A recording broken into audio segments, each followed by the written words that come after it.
Comment la colonne vertébrale est-elle connectée à d'autres organes?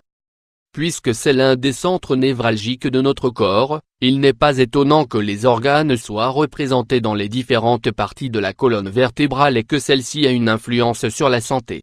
Le fonctionnement du corps est l'un des phénomènes les plus mystérieux du monde. Le parfait engrenage dont il est fabriqué ne cesse jamais de nous surprendre. La nature n'a rien laissé au hasard et plus nous en connaîtrons, plus cela se vérifiera, puisque chaque jour, on découvre de nouvelles connexions entre les membres de l'organisme. L'exemple le plus significatif est la colonne vertébrale, qui est connectée à tous les autres organes. Elle est étonnante car l'épine dorsale est un os mais pourtant, son état intervient dans le bon fonctionnement des organes et des muscles, comme les poumons ou le cœur. Ne pensez pas qu'il s'agit d'un lien aléatoire ou confus. Pas du tout. On a découvert les points exacts qui sont liés à des parties déterminées de notre corps. Comme vous le voyez, ce n'est pas une légende, nous sommes une machine parfaite. De plus, nous avons la certitude que nous avons encore à découvrir de nombreux trésors qui nous laisseront bouche bée. Pourquoi la colonne vertébrale est-elle connectée à d'autres organes? Colonne vertébrale. La cause de ce phénomène est bien plus simple que ce que l'on pense. La colonne vertébrale est l'organe qui nous maintient debout, c'est-à-dire, qui nous soutient et unit tous nos organes. Elle est composée de petits os qui s'appuient sur des muscles et des formations qui sont aussi en contact avec d'autres. Ainsi, lorsqu'un d'entre eux se déplace, la même chose arrive avec les autres, ce qui exerce une influence sur le fonctionnement de ceux-là également. L'effet s'aggrave car, comme nous le savons, un déséquilibre dans le foie a des répercussions sur l'état de santé général puisque c'est lui qui se charge de filtrer le sang. Il est donc nécessaire de prendre soin de nos émotions.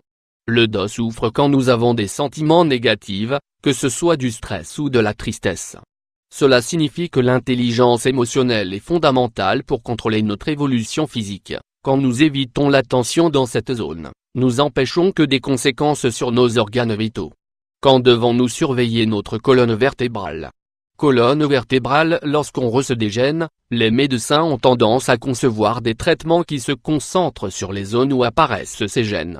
Parfois, les résultats de ces thérapies ne se voient pas rapidement et ne sont pas aussi efficaces qu'espéré. Peut-être que c'est le moment de faire un check-up de l'épine dorsale.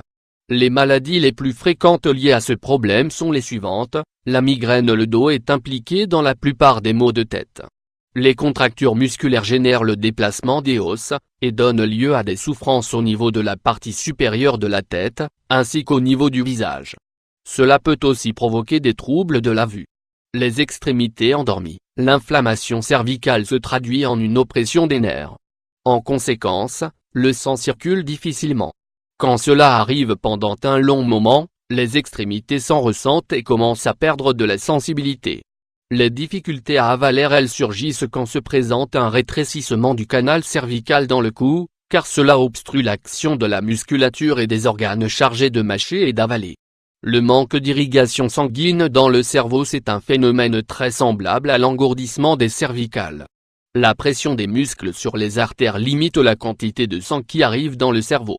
Ces effets peuvent être légers ou graves, des nausées passagères à des accidents plus importants, comme l'ictus. Les difficultés digestives. L'inflammation des lombaires déplace l'appareil digestif, ce qui implique que son action est altérée. Il est possible que vous souffriez de constipation, ainsi que d'épisodes de diarrhée soudaine. La déformation de la colonne vertébrale est connectée à d'autres organes et à leur fonctionnement. Alors, nous vous recommandons de faire des check-ups réguliers et de ne pas négliger l'exercice physique. L'idéal est la natation, car elle aligne les os et renforce tous les muscles. Grâce à elle, vous aurez un grand contrôle sur cette zone si délicate. D'autre part, si vous vous sentez anxieux ou mélancolique, le mieux est d'essayer le yoga. Vous obtiendrez de grands bienfaits dans votre santé physique et mentale.